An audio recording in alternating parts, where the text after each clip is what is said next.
ಪ್ರವಾಸಿ ಪ್ರಪಂಚದ ಟ್ರಾವೆಲ್ ಬುಲೆಟಿನ್ಗೆ ಸ್ವಾಗತ. ನಾನು ಸ್ವಾತಿ ಕೃಷ್ಣ. ಈಗ ಹೆಡ್ಲೈನ್ಸ್.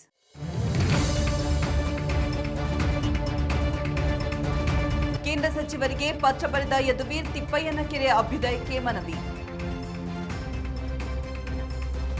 ರಾಜ್ಯ ಯಾತ್ರಿಕರಿಗೆ ಮುಜರಾಯಿ ಇಲಾಖೆಯಿಂದ ಗುಡ್ ನ್ಯೂಸ್, ಮಧ್ಯವರ್ತಿಗಳ ಸಮಸ್ಯೆಗೆ ಬ್ರೇಕ್ ಹಾಕಲು ಹೊಸ ಸೂತ್ರ. ಮಹಿಳೆಯರಿಗೆ ಬಸ್ ಸಂಚಾರ ಉಚಿತ, ಕೇರಳ ಸರ್ಕಾರದಿಂದ ದಿಟ್ಟ ನಿರ್ಧಾರ. ಗೋವಾ ಪ್ರವಾಸೋದ್ಯಮದಲ್ಲಿ ಇಕಾಲಜಿ ಹರ್ಪಿಂಗ್, ವನ್ಯಧಾಮ ಕ್ಯಾಂಪ್ನಲ್ಲೀಗ ಅಲಿದಾಟದ ಹೆಜ್ಜೆಗುರುತು. ಸಂಸದ ಯದುವೀರ್ ಒಡೆಯರ್ ಅವರು ಕೇಂದ್ರ ಸಚಿವ ಭೂಪೇಂದ್ರ ಯಾದವ್ ಅವರನ್ನ ಭೇಟಿ ಮಾಡಿ 2 ಮಹತ್ವದ ವಿಷಯಗಳ ಕುರಿತು ಮನವಿಯನ್ನ ಸಲ್ಲಿಸಿದ್ದಾರೆ ಎಂದು ತಿಳಿದುಬಂದಿದೆ. ತಿಪ್ಪಯ್ಯನ ಕೆರೆ ಇಂದು ಮೈಸೂರಿನ ಪ್ರಮುಖ ಪರಿಸರ, ಜೀವವೈವಿಧ್ಯ ಮತ್ತು ಮನೋರಂಜನಾ ತಾಣವಾಗಿ ರೂಪುಗೊಂಡಿದ್ದು, ನಗರ ನಿವಾಸಿಗಳಿಗೆ ಹಸಿರು ವಾತಾವರಣವನ್ನು ಒದಗಿಸುವುದರ ಜೊತೆಗೆ ಅನೇಕ ಪಕ್ಷಿಗಳು ಮತ್ತು ಇತರ ಜೀವಿಗಳ ಆಶ್ರಯ ತಾಣವಾಗಿಯೂ ಬೆಳೆಯುತ್ತಿದೆ ಎಂದು ಸಚಿವರಿಗೆ ಮನವಿಯನ್ನ ಸಲ್ಲಿಸಿದ್ದಾರೆ. ಈ ಸಂದರ್ಭದಲ್ಲಿ ಆನೆಗಳ ದಾಳಿಯಿಂದ ಜೀವಹಾನಿ, ಬೆಳೆ ನಷ್ಟ, ಆಸ್ತಿ ಹಾನಿ ಮತ್ತು ಸಾರ್ವಜನಿಕರಲ್ಲಿ ಭಯದ ವಾತಾವರಣ ನಿರ್ಮಾಣವಾಗ್ತಾ ಇದೆ. ಈ ಸಮಸ್ಯೆಗೆ ಪರಿಹಾರ ಸೂಚಿಸುವ ಕುರಿತು ಮನವಿ ಪತ್ರವನ್ನು ಸಲ್ಲಿಸಲಾಗಿದೆ ಎಂದು ತಿಳಿದುಬಂದಿದೆ. ತಿರುಮಲನ ದರ್ಶನಕ್ಕೆ ತೆರಳುವ ಯಾತ್ರಿಕರಿಗೆ ಗುಡ್ ನ್ಯೂಸ್ ಒಂದು ಹೊರಬಿದ್ದಿದೆ. ತಿರುಪತಿಯ ಕರ್ನಾಟಕ ಭವನದ ನಿರ್ವಹಣೆಯನ್ನ ಕೆಎಸ್ಟಿಟಿಸಿಗೆ ಹಸ್ತಾಂತರಿಸಲು ಮುಜರಾಯಿ ಇಲಾಖೆ ನಿರ್ಧರಿಸಿದೆ. 350 ಸುಸಜ್ಜಿತ ಕೊಠಡಿಗಳು ಕರ್ನಾಟಕದ ಭಕ್ತರಿಗೆ ಮಾತ್ರ ಮೀಸಲಾಗಿದ್ದು, ₹1,500 ₹3,800ವರೆಗೆ ದರವನ್ನು ನಿಗದಿಪಡಿಸಲಾಗಿದೆ ಎಂದು ಮುಜರಾಯಿ ಇಲಾಖೆ ತಿಳಿಸಿದೆ. ಪ್ರವಾಸಿಗರ ಅನುಕೂಲಕ್ಕಾಗಿ ಆನ್ಲೈನ್ ಬುಕಿಂಗ್ ಸೌಲಭ್ಯವನ್ನ ಕಲ್ಪಿಸಲಾಗಿದ್ದು, ಪಾರ್ಕಿಂಗ್ ಮತ್ತು ಕ್ಯಾಂಟೀನ್ ವ್ಯವಸ್ಥೆ ಕೂಡ ಲಭ್ಯವಿದೆ ಎಂದು ಇಲಾಖೆ ತಿಳಿಸಿದೆ. ಮಧ್ಯವರ್ತಿಗಳ ಸಮಸ್ಯೆಗೆ ಬ್ರೇಕ್ ಹಾಕಲು ಮತ್ತು ಭಕ್ತರಿಗೆ ಉತ್ತಮ ಸೇವೆ ನೀಡುವ ಗುರಿಯೊಂದಿಗೆ ಈ ಆನ್ಲೈನ್ ಬುಕಿಂಗ್ ಸೌಲಭ್ಯ ಕಲ್ಪಿಸುವ ನಿರ್ಧಾರವನ್ನು ಕೈಗೊಳ್ಳಲಾಗಿದೆ ಎಂದು ಅಧಿಕಾರಿಗಳು ತಿಳಿಸಿದ್ದಾರೆ.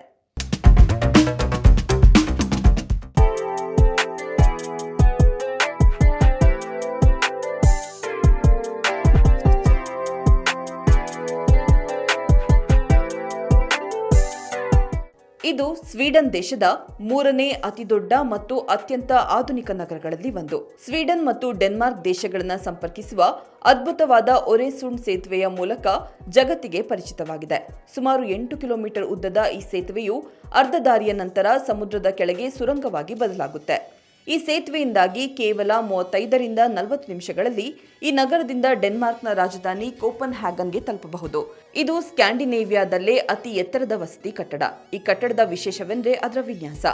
ಮಾನವನ ಬೆನ್ನೆಲುಬು ತಿರುಗಿದಂತೆ ಈ ಕಟ್ಟಡವು ಕೆಳಗಿನಿಂದ ಮೇಲಕ್ಕೆ ಹೋಗುವಾಗ ಸರಿಯಾಗಿ 90 ಡಿಗ್ರಿಗಳಷ್ಟು ತಿರುಗಿದಂತೆ ಕಾಣುತ್ತದೆ.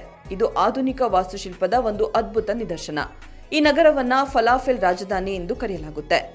ಹಾಗಾದ್ರೆ ಈ ನಗರದ ಹೆಸರೇನು? ಮಹಿಳೆಯರ ಉಚಿತ ಬಸ್ ಪ್ರಯಾಣ ಯೋಜನೆಯಲ್ಲಿ ಕೇರಳ ಹೊಸ ಹೆಜ್ಜೆಯನ್ನು ಇಟ್ಟಿದೆ. ಸರ್ಕಾರದ ಪ್ರಿಯದರ್ಶಿನಿ ಯೋಜನೆ ಅಡಿಯಲ್ಲಿ ಕೆಎಸ್ಆರ್ಟಿಸಿ ಸಾಮಾನ್ಯ ಬಸ್ಗಳಲ್ಲಿ ಮಹಿಳೆಯರು ಹಾಗೂ ಟ್ರಾನ್ಸ್ಜೆಂಡರ್ಸ್ ಉಚಿತವಾಗಿ ಪ್ರಯಾಣಿಸಬಹುದು ಎಂದು ಸರ್ಕಾರ ತಿಳಿಸಿದೆ. ಈ ಸೌಲಭ್ಯ ಕೇವಲ ಕೇರಳದ ನಿವಾಸಿಗಳಿಗೆ ಮಾತ್ರ ಸೀಮಿತವಾಗಿಲ್ಲ. ಭಾರತದ ಯಾವುದೇ ರಾಜ್ಯದ ಮಹಿಳೆಯರು ಕೇರಳದಲ್ಲಿ ಈ ಯೋಜನೆಯ ಪ್ರಯೋಜನವನ್ನು ಪಡೆಯಬಹುದಾಗಿದೆ.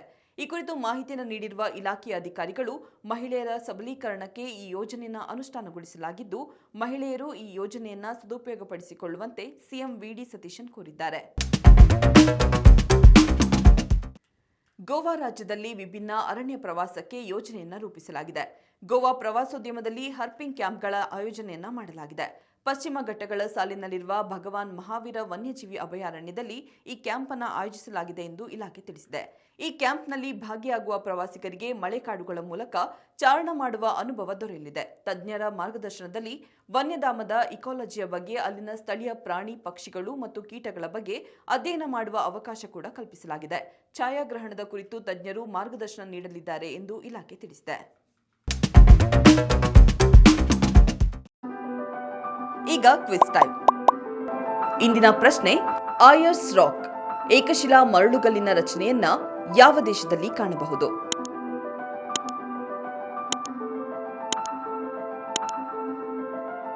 ಸರಿಯಾದ ಉತ್ತರವನ್ನ ಕಾಮೆಂಟ್ ಮೂಲಕ ತಿಳಿಸಿ. ಇದಾಗಿತ್ತು ಇವತ್ತಿನ ಟ್ರಾವೆಲ್ ಬುಲೆಟಿನ್. ನೋಡ್ತಾ ಇರಿ ಪ್ರವಾಸಿ ಪ್ರಪಂಚ, ವಿಹಾರವೇ ವಿಶ್ವ. ಧನ್ಯವಾದಗಳು.